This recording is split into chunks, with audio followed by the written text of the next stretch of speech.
अस्सलाम वालेकुम dear students. आज हम एम जी टी 101 की असाइनमेंट नंबर 1 फॉल 2021 का जो है ना वो सॉल्यूशन डिस्कस करेंगे। तो पहला क्वेश्चन जो हमें उसने दिया ना, उसने हमें कुछ इन्फॉर्मेशन दी है।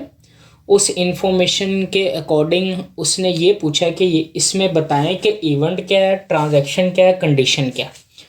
और ये इन्फॉर्मेशन दी है उसने। Payment of salaries to employ, loss by fire, depreciation of non current asset, sales of goods to ABC brother on credit basis.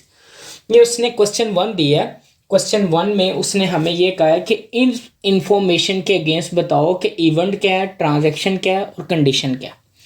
सबसे पहले हम इवेंट, ट्रांजैक्शन और कंडीशन की डेफिनेशन को डिस्कस कर लेंगे।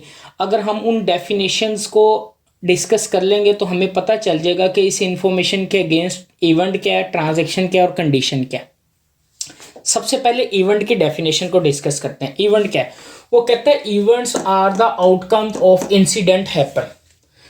कि आपकी ऑर्गेनाइजेशन में या आपके बिजनेस में कोई भी इंसिडेंट हैपेंड हो जाए, जैसे लॉस बाय फायर हो जाए, लॉस बाय थेफ्ट हो जाए, ठीक है, या लॉस बाय एक्सीडेंट हो जाए, तो उस इंफॉर्मेशन को हम अपने बिजनेस में इवेंट का नाम देते हैं।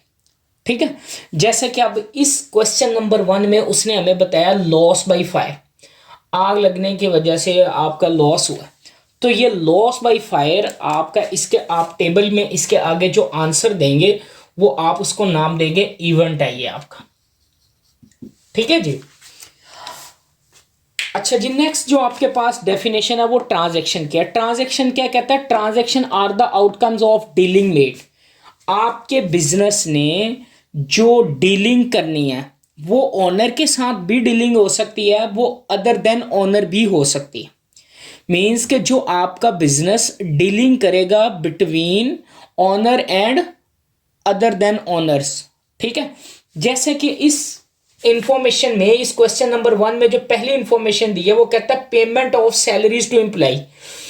तो आपके बिजनेस की डीलिंग हो रही है किसके साथ? एम्प्लॉय के साथ। तो डीलिंग हो रही है ना, तो जो डीलिंग होगी तो उसे हम क्या नाम देंगे? आप आगे स्लैब में इसे क्या नाम दे देंगे जी? ट्रांजैक्शन है ये आपका। ये क्या है जी? आपकी ट्रांजैक्शन है।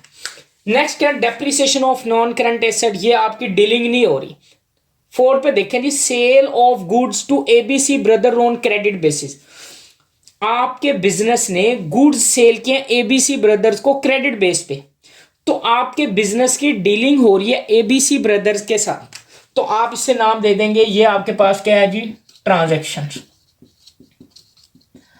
अभी जो हमारे पास जो इंफॉर्मेशन थी 1 2 3 4, इसमें जो पहली इंफॉर्मेशन थी payment of salaries to employ, वो ट्रांजैक्शन है।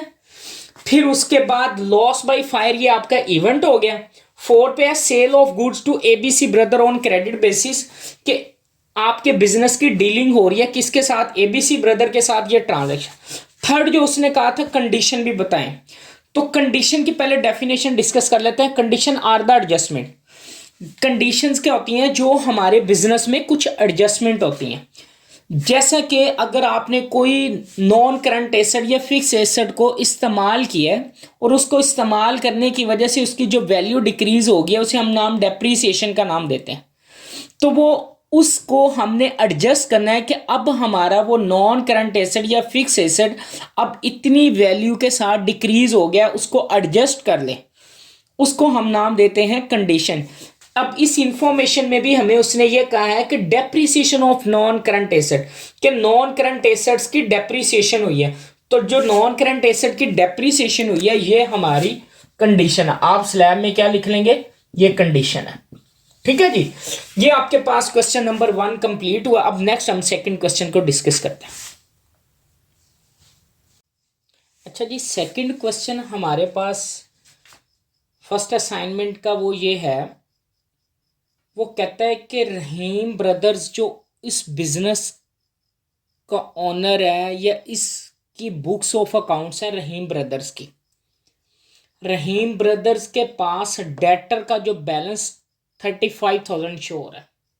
डेटर्स या अकाउंट रिसीवेबल वो लोग होते हैं जिनसे हमने पैसे रिसीव करने होते हैं बिजनेस ने, वो 35,000 शो होता है। अच्छा, जिन लोगों को ये पता होगा कि भाई डेटर या अकाउंट रिसीवेबल का ये बैलेंस शो हो रहा है तो वो डेबिट बैलेंस होगा। अच्छा जी, साथ में वो ये बता रहा है रहीम ब्रदर्स बैलेंस ऑफ क्रेडिटर्स 45,000। तो क्रेडिटर्स अकाउंट्स पेएबल होते हैं, ये लाइबिलिटीज होती हैं, और लाइबिलिटीज का बैलेंस किस में शो हो रहा होता है जी? क्रेडिट में।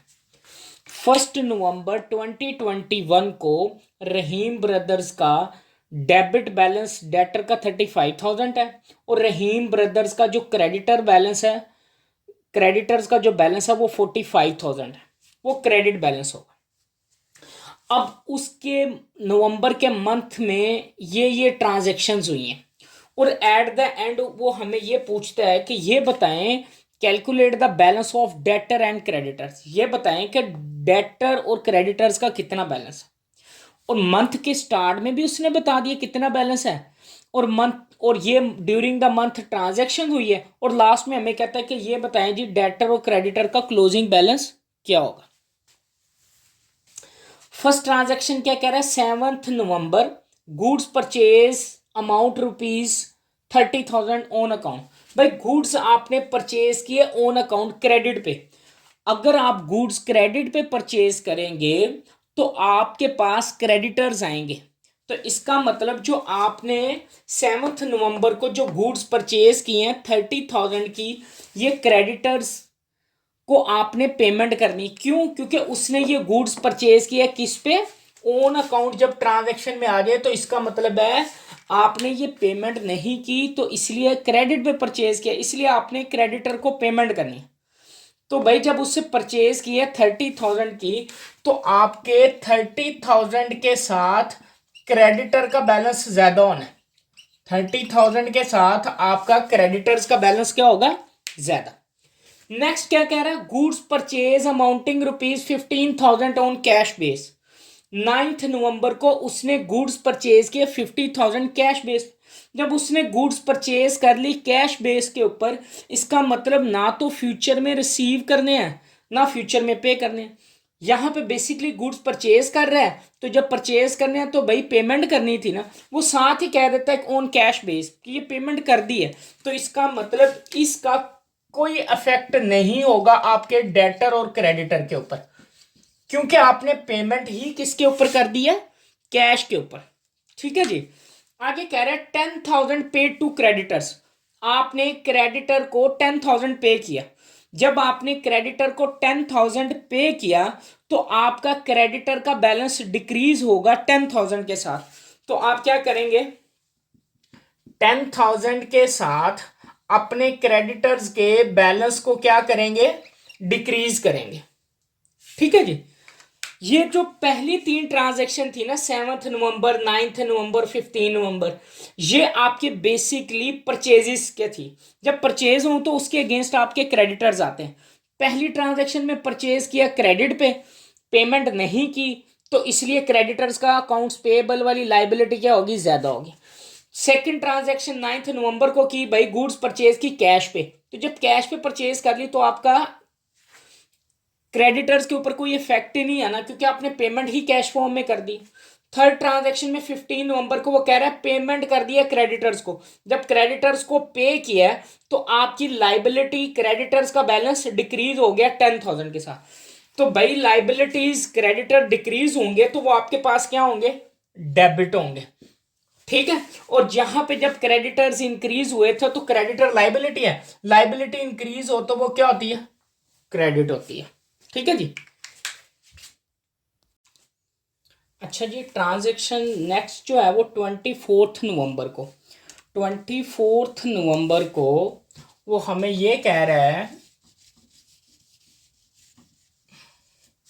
24 नवंबर वो कह रहा है sold goods to a customer for ₹20,000 on credit base. वो कहता है 24 नवंबर को उसने गुड्स सेल कर दी हैं कस्टमर को 20,000 ऑन क्रेडिट बेस। भाई कस्टमर को क्रेडिट पे चीज़ें सेल्स की हैं ना, तो जब कस्टमर को क्रेडिट पे चीज़ें सेल्स की हैं तो कस्टमर से इन फ्यूचर पैसे रिसीव करने हैं। तो जिनसे हमने फ्यूचर में पैसे रिसीव करने होते हैं उन्हें हम क्या नाम देते हैं? डेटर या अकाउंट रिसीवेबल।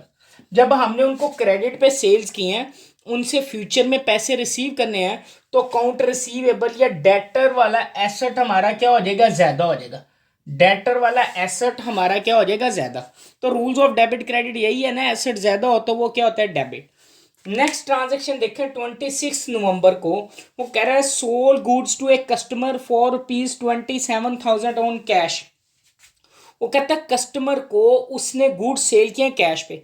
जब कैश पे चीज़ें सेल कर दी हैं तो इसका मतलब हमारे पास कस्टमर से डेटर या अकाउंट रिसीवेबल वाला बैलेंस इंक्रीज ही नहीं होगा, डेटर क्रिएट ही नहीं होंगे, क्योंकि कस्टमर से आपने पैसे ही at the same time receive कर लिए, तो इसका कोई इफेक्ट नहीं होगा। इसका हमारे पास इस ट्रांजैक्शन का डेटर के ऊपर कोई इफेक्ट नहीं आएगा। नेक्स्ट ट्रांजैक्शन देखें जी। नेक्स्ट ट्रांजैक्शन में वो कह रहा है 28 नवंबर को कैश कलेक्टेड फ्रॉम कस्टमर।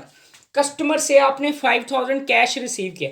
जब कस्टमर से आपने कैश रिसीव किया तो आपने जो डेटर से पैसे रिसीव करने थे, डेटर वाला एसेट डिक्रीज हो जाएगा, जितने आपने उनसे पैसे रिसीव कर लिए तो डेटर हमारा डिक्रीज हो जाएगा, डेटर वाला हमारा एसेट डिक्रीज हो जाएगा, और एसेट डिक्रीज हो तो वो क्या होता है, क्रेडिट होता है।